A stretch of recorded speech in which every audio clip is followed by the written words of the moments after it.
एक मिनट, पुरुषोत्तम भाई हमें आप को होस्ट बना दीजिए प्लीज। माता माता माता, अरे बाहर के नहीं लेट गई।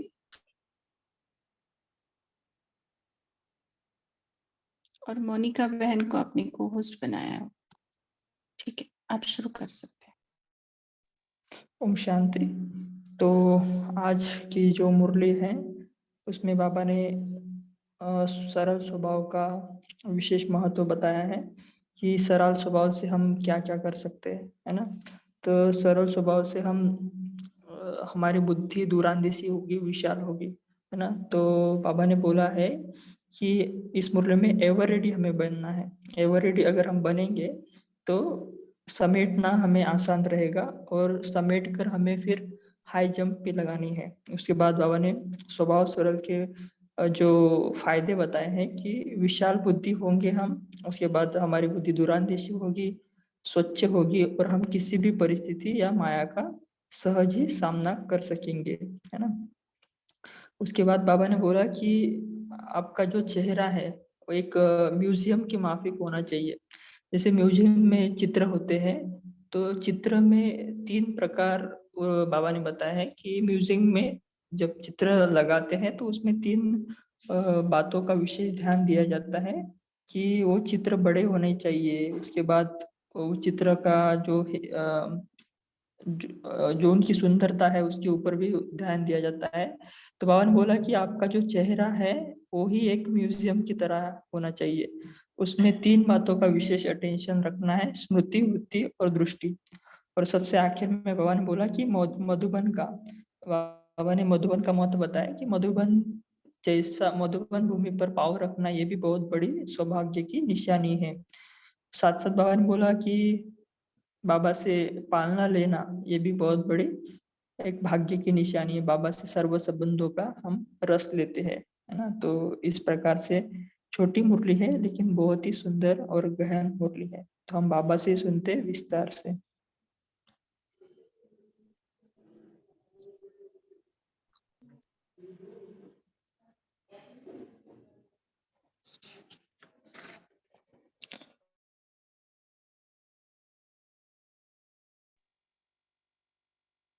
पुरुषोत्तम भाई आप म्यूट है।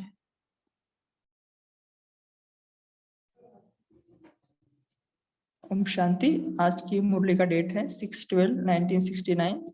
सरल स्वभाव से बुद्धि को विशाल और दूरांदेशी बना। तो बाबा आज बोल रहे हैं कि आज की सभा में कौन सी विशेष खुशबू भी है और विशेष आकर्षण भी है। बाबा ने प्रश्न पूछा है कि आज की सभा में कौन सी विशेष खुशबू भी है और विशेष आकर्षण भी है। तो उत्तर बाबा बोल रहे हैं कि स्नेह तो सभी का है ही, आपको किस लिए बुलाया है।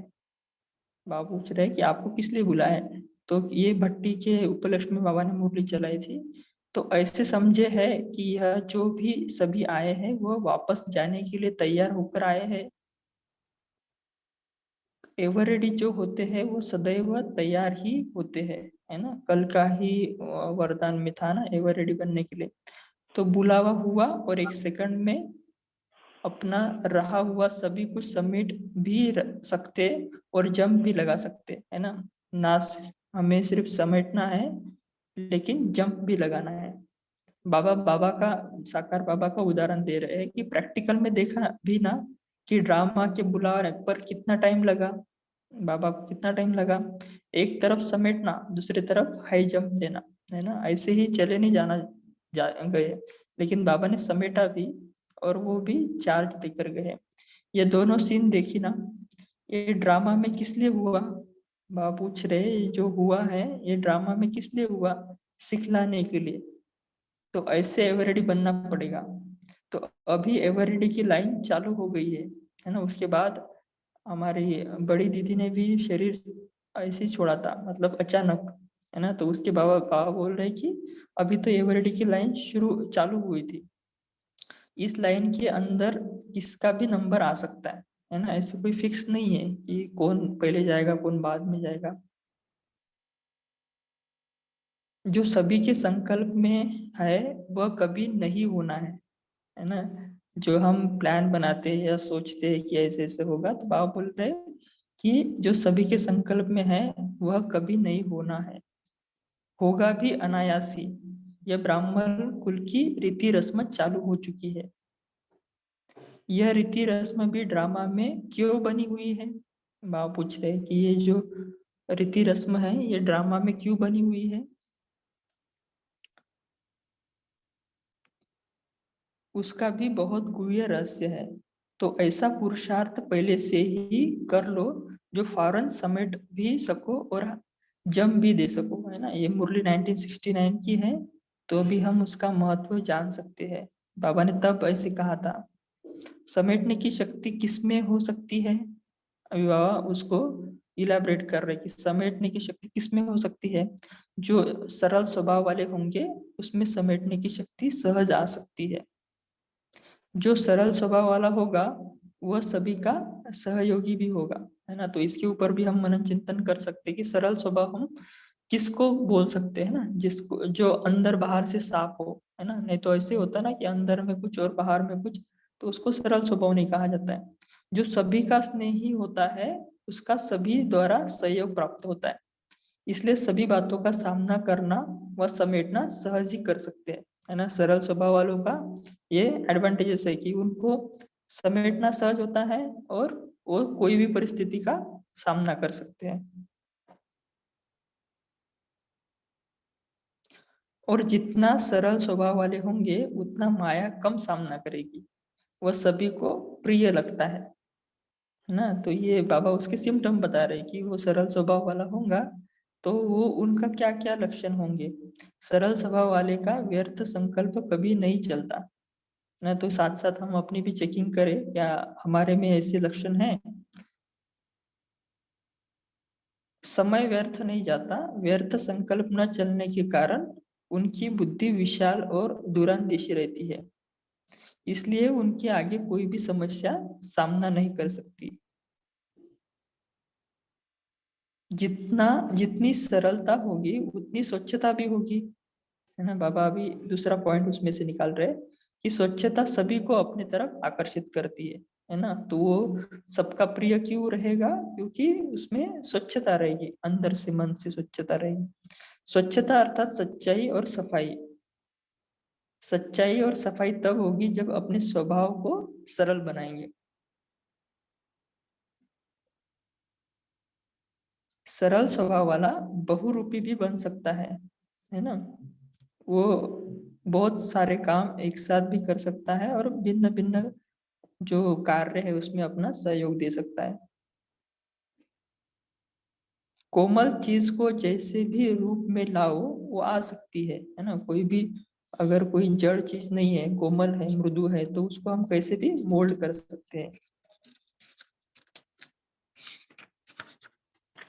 तो अब गोल्ड बने हो, लेकिन गोल्ड को अब अग्नि में जलाओ तो मोल्ड भी हो सकती है। इस कमी के कारण सर्विस में सफलता में कमी पड़ती है ना। तो ये चेकिंग के पॉइंट है, अगर सर्विस की सफलता में कमी पड़ती है तो उसका एक रीजन हम खुद ही है। अपने को कैसे मोल्ड करें इसके लिए भट्टी में आए हो। एक है मोड़ने की शक्ति और दूसरी है ब्रेक लगाने की शक्ति, है ना। तो हम इसके साथ गाड़ी को भी कोरिलेट कर सकते, कोई भी व्हीकल रहेगा तो उसको अगर हमें मोड़ना है तो पहले ब्रेक लगाना पड़ेगा ना। तो वैसे बाबा बोल रहे हैं कि मोड़ना भी है तो कितने समय में। बाबा प्रश्न पूछ रहे हैं कि मोड़ना भी है तो कितने समय में। भोले भले मोड़ना आता भी है लेकिन कहाँ कहाँ समय बहुत लग जाता है। समय न लगे यह संकल्प करना है। संकल्प किया और सिद्ध हुआ। भट्टी से ऐसे बन करके निकलना है जो हर संकल्प हर शब्द सिद्ध हो। वह लोग रिद्धि सिद्धि प्राप्त करते हैं, लेकिन यहाँ योग की रिद्धि सिद्धि है ना। ब्राह्मण परिवार में भी कोई भी ऐसे संकल्प करते हैं तो सिद्ध हो जाते हैं, क्योंकि हमारे अंदर धीरे धीरे क्या होती है, ताकत आती है। तो इसके लिए हमें दूसरा भी ध्यान रखना पड़ेगा, क्योंकि हम कोई उल्टा संकल्प ना कर सके। उल्टा संकल्प करेंगे तो वो भी सिद्ध होता है। याद की रिद्धि सिद्धि क्या होती है वो सीखना है। जो सिद्धि को प्राप्त होते हैं उनके संकल्प शब्द और हर कर्म सिद्ध होता है। जो सिद्धि को प्राप्त होते हैं उनके हर संकल्प शब्द और कर्म सिद्ध होता है। एक संकल्प भी व्यर्थ नहीं उठेगा, संकल्प वह उठेंगे जो सिद्ध होंगे।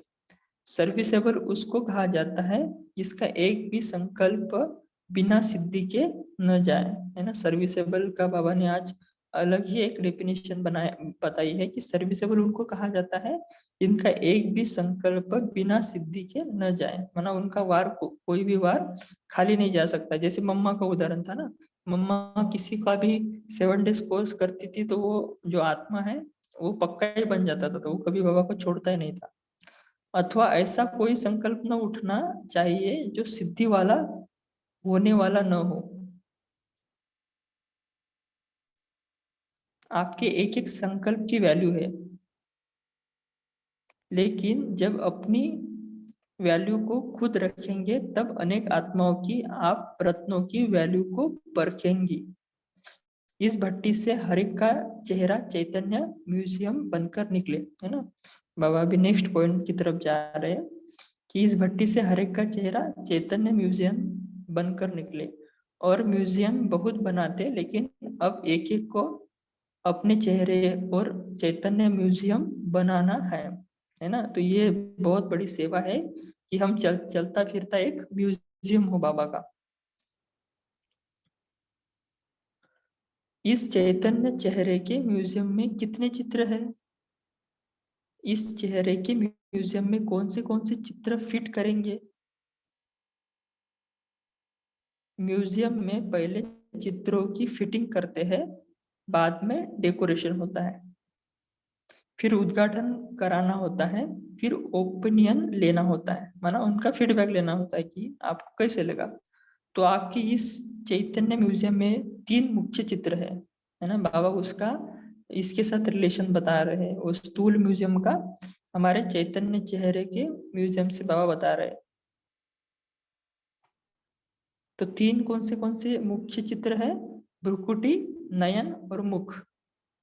इन द्वारा ही आपकी स्मृति, वृत्ति और दृष्टि वाणी का मालूम पड़ता है ना। तो ये जो है, जो हमारे एक रीति से आउटकम्स है ना, भ्रुकुटी, नयन और मुख, इनके द्वारा पता पड़ता है कि अंदर क्या है। तो इन द्वारा आपकी स्मृति, वृत्ति और दृष्टि का, वाणी का मालूम होता है। जैसे त्रिमूर्ति लक्ष्मी नारायण और शिरडी का यह 3 मुख्य चित्र है ना, तो इसमें सारा ज्ञान आ जाता है। वैसे ही इस चैतन्य के अंदर यह चित्र अनादि फिट है। इनकी ऐसी डेकोरेशन हो जो दूर से यह चित्र अपने तरफ आकर्षण करे, है ना। हमारा चेहरा इतना खुशनुमा हो, इतना उनके ऊपर संतुष्टता हो, है ना। क्योंकि ऐसा बाप, ऐसी प्राप्ति तो पूरे कल्प में नहीं हो सकती है, तो उसका जो रिजल्ट है वो हमारे चेहरे से दिखना चाहिए। आकर्षण होने के बिना रह नहीं सकेंगे। आप लोग म्यूजियम बनाते हो तो कोशिश करते हो ना कि चित्र ऐसे डेकोरेशन हो जो दूर से ही आकर्षण करे, है ना। हमें बिना वजह मुस्कुराना नहीं है। जो अंदर से खुशी होगी, प्राप्ति होगी, तो उसका जो कॉन्सिक्वेंसेस होगा वो ऑलरेडी अपने मुख से दिखेगा ही, है ना। उसको ऐसे जबरदस्ती हमें हंसना नहीं या मुस्कुराना ही नहीं।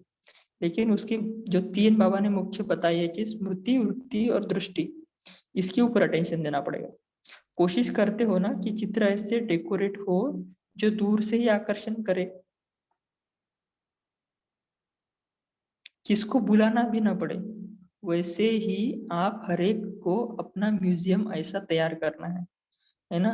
हर एक अगर ऐसा म्यूजियम हम बने तो बाबा की कितनी सेवा हो जाए। जो कुछ सुना है उसको गहराई से सोचकर एक एक रग में समा देना है ना। तो बाबा बोल रहे हैं कि जो अब तक सुना है हमने वो सब सोचकर एक एक रग में समा देना है।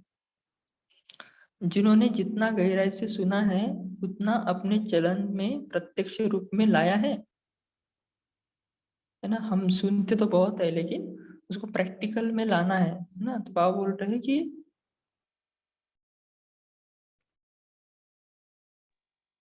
जिन्होंने जितना गहराई से सुना है उतना अपने चलन में प्रत्यक्ष रूप में लाया है, उन संस्कारों को प्रत्यक्ष करने के लिए एक एक बात की गहराई में जाओ, है ना। बाबा ने अभी जो बताया ना कि आपकी स्मृति, वृत्ति, दृष्टि और वाणी से मालूम पड़ता है, तो वो अभी भी हम प्रैक्टिकल में चेक कर सकते हैं कि अभी इस घड़ी हमारी स्मृति क्या है। अपना अपने चलन में उतना अपने चलन में प्रत्यक्ष रूप में लाया है, उन संस्कारों को प्रत्यक्ष करने के लिए एक एक बात की गहराइयों में जाओ और अपने एक एक रग में वह संस्कार समाओ। कोई भी चीज को किसमें समाना होता है तो क्या करना होता है ना। कोई भी चीज को अगर समाना है तो आप बोल रहे तो क्या करना होता है, एक तो गहराई में जाना होता है और अंदर में दबाना होता है, कूटना पड़ता है। जैसे अभी साकार मुरली का भी हम चिंतन कर रहे थे ना, तो एक रीति से उसको कूट ही रहे थे ना। कूटना अर्थात हर एक बात को महीन बनाना, इस भट्टी से संस्कारों को प्रत्यक्ष रूप में लाने की प्रतिज्ञा करके निकालना है ना। जो भी हमारे रहे हुए कुछ संस्कार होंगे तो उसको हमें प्रतिज्ञा से, है ना, क्योंकि दृढ़ता ही सफलता की चाबी है। जब हम कोई कमिटमेंट करते हैं तभी हमारा कुछ ना कुछ प्लान बनते हैं, नहीं तो हम ऐसे ही भूलते रहते हैं। तो जितना बाप को प्रत्यक्ष करेंगे उतना खुद को भी प्रत्यक्ष करेंगे, है ना। हमें खुद प्रत्यक्ष नहीं होना है, हमें बाबा को प्रत्यक्ष करना है, और बाबा की प्रत्यक्षता में ही हमारी प्रत्यक्षता समाई हुई है। ऐसे नहीं कि हम खुद को प्रत्यक्ष करने के लिए लगे हैं, लेकिन बाबा बोलते हैं कि वो लॉ है एक रीति से, है ना, एक फार्मूला है कि बाप को प्रत्यक्ष करने से आपकी प्रत्यक्षता बाप के साथ ही है, ऐसा बनना है और फिर बनाना है। बाबा बोल रहे समझा, बाबा का फेवरेट वर्ड। इस संगठन में ऐसी शक्ति है जो चाहे वो कर सकते हैं। बाबा प्रश्न पूछ रहे हैं कि इस संगठन में ऐसी शक्ति है जो चाहे वो कर सकते हैं, सिर्फ संकल्प करे तो सृष्टि बदल सकती है। ऐसी शक्तिशाली आत्माएं हैं, लेकिन अब संकल्प कौन सा पावरफुल करना है, उसको फिर से रिफ्रेश करना है ना।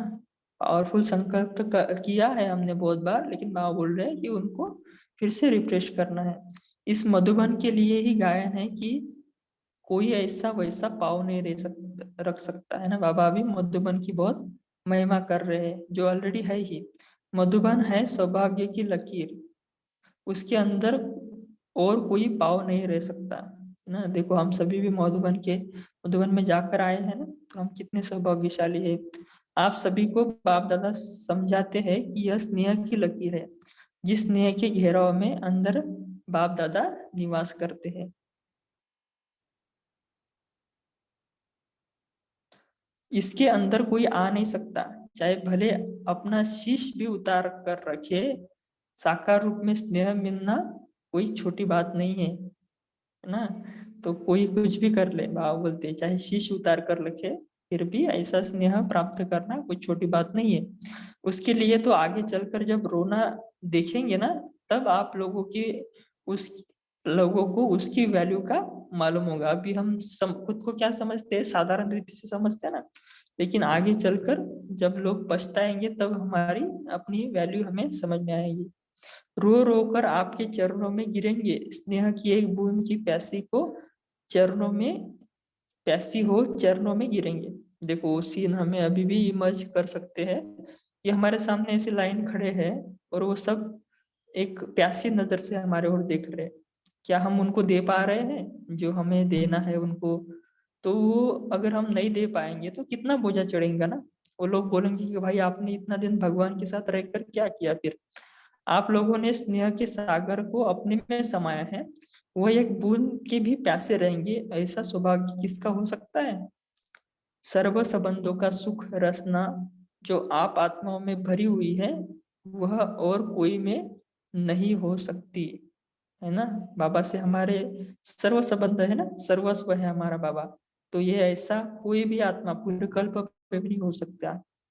तो ड्रामा में अंदर इतने उच्च भाग्य को सदैव सामने रखना। सामने रखने से रिटर्न देना आप ही याद आएगा। देखो बाबा कितना ये पॉइंट है ना, जब हम इसे भाग्य को सामने रखेंगे तो हमारे अंदर से आएगा कि नहीं हमें बाबा को रिटर्न देना है।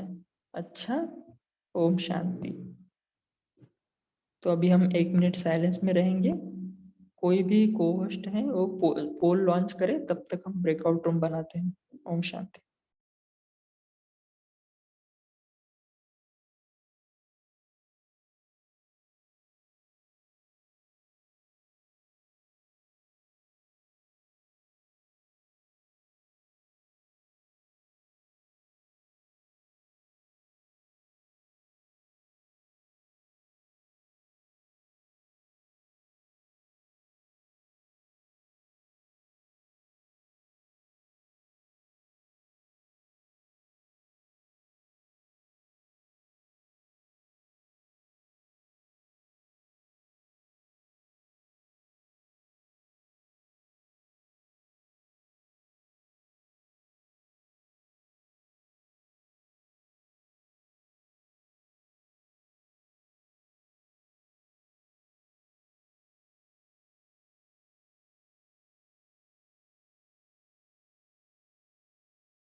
जी भाई जी।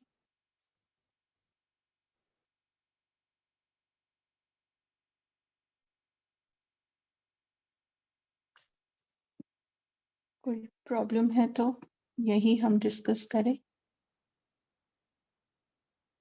आपका योग भी बाकी था।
Om Shanti. No sound.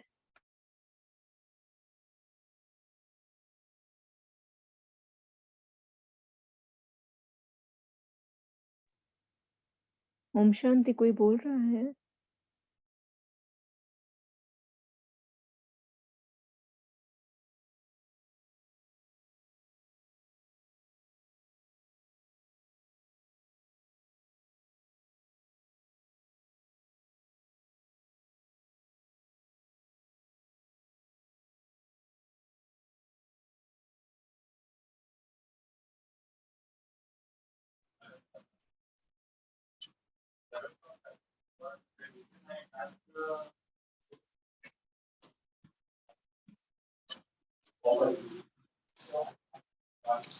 सभी पॉइंट शेयर कर सकते हैं, अभी जो चाहते हैं तो पॉइंट शेयर कीजिए।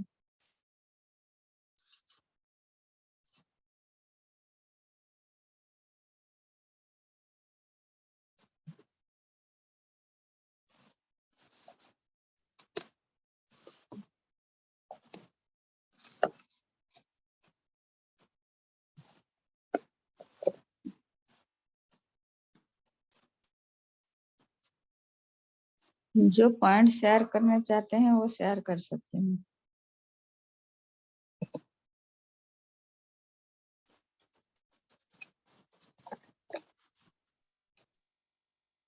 ओम शांति। हाँ बोलिए, आप बोलिए। हाँ, आज बाबा ने हमें जो एवरेडी का पार्ट बताया है कि एवरेडी की लाइन, यानी कि हमारी जो दादियां चली गई हैं और उनके लाइन के अंदर किसका भी नंबर आ सकता है।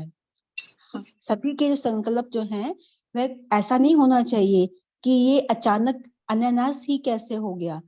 तो बाबा ने हमें एवरेडी और अचानक का पार्ट बताया है कि अभी ब्राह्मण कुल की रीति भी जो है वह भी रस्म शुरू हो चुकी है, यानी कि हम अपने हर समय अंतिम घड़ी का सामने रखकर अपने पुरुषार्थ में तीव्रता लाएं। ये अच्छा लगा कि ये गुप्त रहस्य हमें जो बाबा ने बताया है। ओम शांति। और जो शेयर करना चाहते हैं करिए, सभी एक एक पॉइंट बोलिए।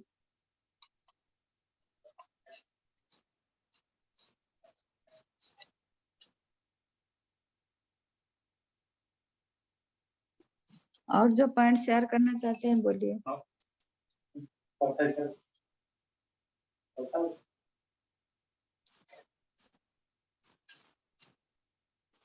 और कोई बोलना चाहते हैं पॉइंट्स बोलिए। ओम शांति। बाबा ने आज सरल स्वभाव पर भी बहुत जोर दिया। जिसका स्वभाव सरल होता है वो एवरेडी भी होते हैं और उनको किसी भी तरह में टाइम नहीं लगता कुछ समेटने के लिए, और वह हाई जंप देके अपने को आगे बढ़ा सकते हैं। तो उसे मुश्किल नहीं आती किसी भी ड्रामा के पार्ट को फेस करने के लिए। जी बोलिए आप। 1+80 कौन है वो आप भी शेयर कीजिए अपना पॉइंट।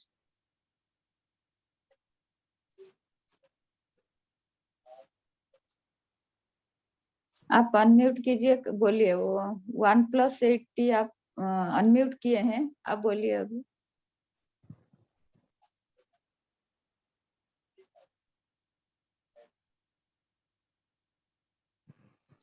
और कोई बोलना चाहेंगे? बाबा भी आज बोले हैं चैतन्य म्यूजियम बनना है। बाबा बोले सब भी चैतन्य म्यूजियम बनना है आपका। जैसे आप 3 बात बोले हैं, आपका क्या है? जैसे 3 बात है आप, जैसे भ्रुकुटी, नयन और मुख। हाँ जी। हाँ, जैसे आपको क्या है, भ्रुकुटी, नयन और मुख। आपको 3 चीज, आप चलते फिरते भी, जैसे आप कहाँ भी जाते हैं, कोई भी रहे हैं, आपको 3 चीज से जैसे चैतन्य म्यूजियम बन के आपको स्मृति, वृत्ति, दृष्टि और वाणी से भी आपको मालूम पड़ेगा आप कैसे हैं। बाबा बोलते हैं सेवा के लिए आपको चैतन्य म्यूजियम बनना है। ठीक है। और जैसे मेन चित्र होता है त्रिमूर्ति, लक्ष्मी नारायण और सीढ़ी, ऐसे ही ये 3 मुख्य चीज। ठीक है। हाँ जी। और कोई बोलना चाहते हैं बोल सकते हैं। सभी ने पॉइंट शेयर कीजिए। जिसको जो अच्छा लगा वो बोल सकते हैं।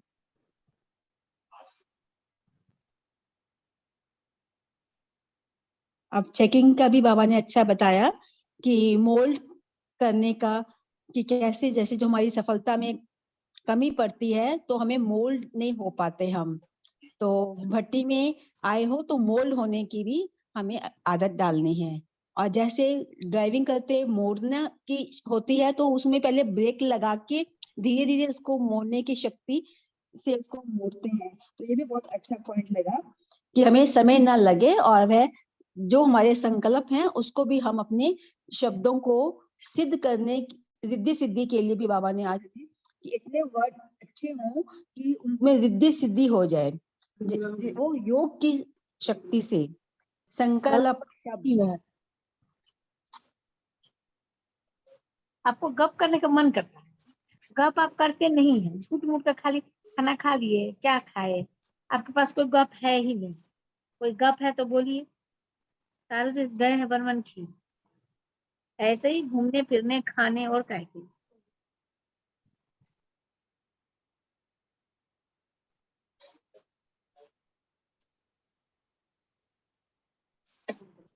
हाँ? ओम शांति। आपके रूम में कापी सिस्टर कौन था?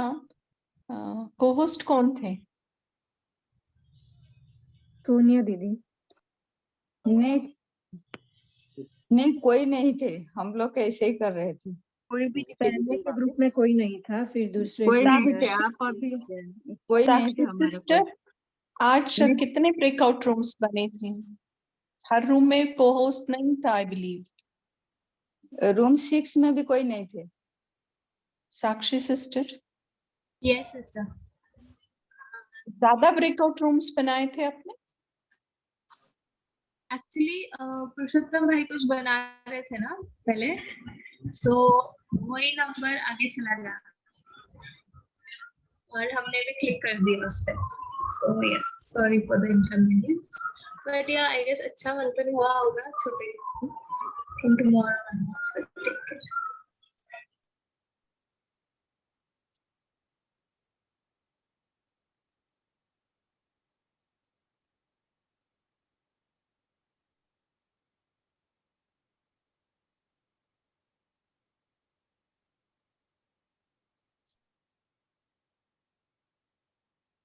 पुरुषोत्तम भाई आप हैं हमारे साथ? होमवर्क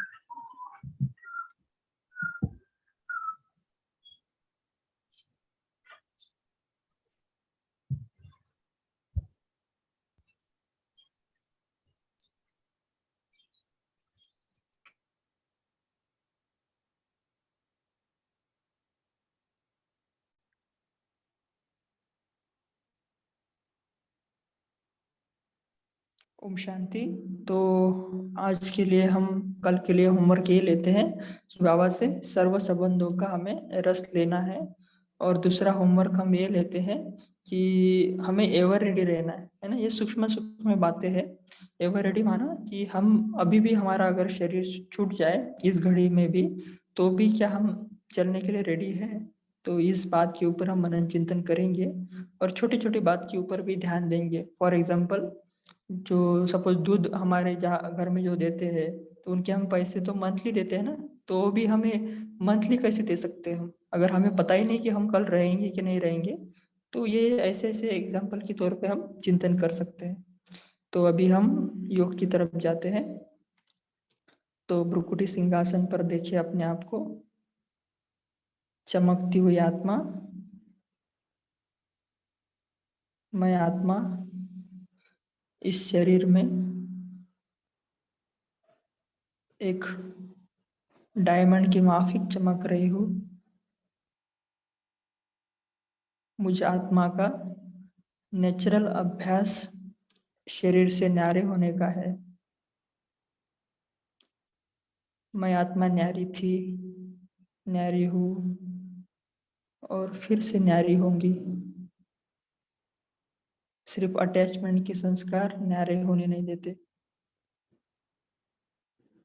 आत्मा का ओरिजिनल नेचर शरीर से अलग रहने का है। आत्मा शरीर नहीं और शरीर आत्मा नहीं।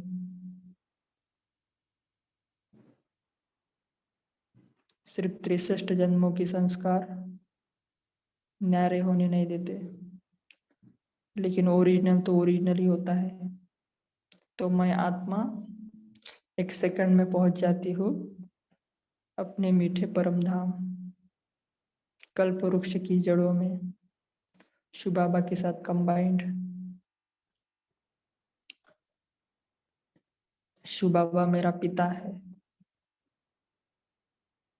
सारे सृष्टि का जो पिता है वो मेरा पिता है। ऐसी प्राप्ति, ऐसा पिता पूरे कल्प में कभी नहीं मिल सकता। मैं वर्ल्ड अलमाइटी अथॉरिटी की संतान, मास्टर वर्ल्ड अलमाइटी अथॉरिटी हूँ। स्वयं परमपिता परमात्मा शिव ने ब्रह्मा मुख से मुझे रचा है।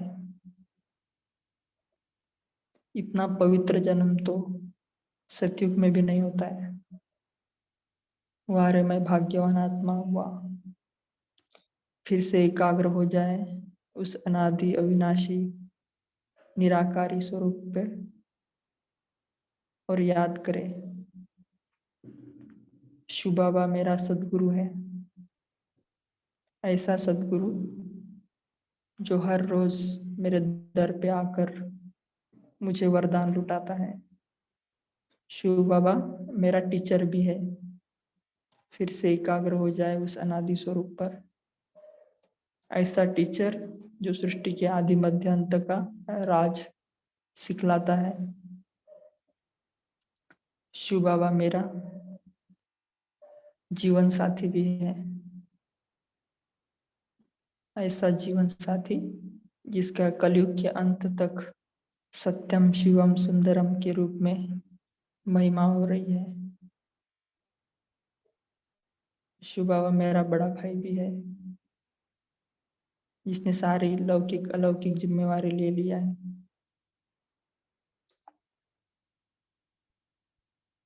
शिव बाबा मेरी बहन भी है, जो 21 कुल का उद्धार करने वाली है। शिव बाबा मेरा बच्चा भी है, जो हमेशा मुझे सुख ही सुख देता है, सुख करता दुख हरता है।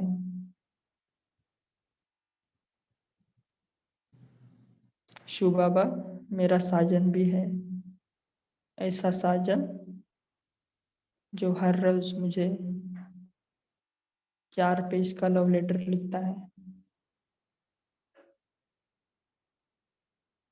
शिव बाबा मेरा खुदा दोस्त भी है। कोई भी बात मैं सबसे पहले मेरे इस खुदा दोस्त के साथ शेयर करता हूँ। शिव बाबा मेरा सर्वस्व है। इसी कंबाइंड स्मृति पर एकाग्र हो जाए और अगला 1 मिनट इसी स्वरूप में स्थित होकर हम उस स्थिति का आनंद लें। ओम शांति।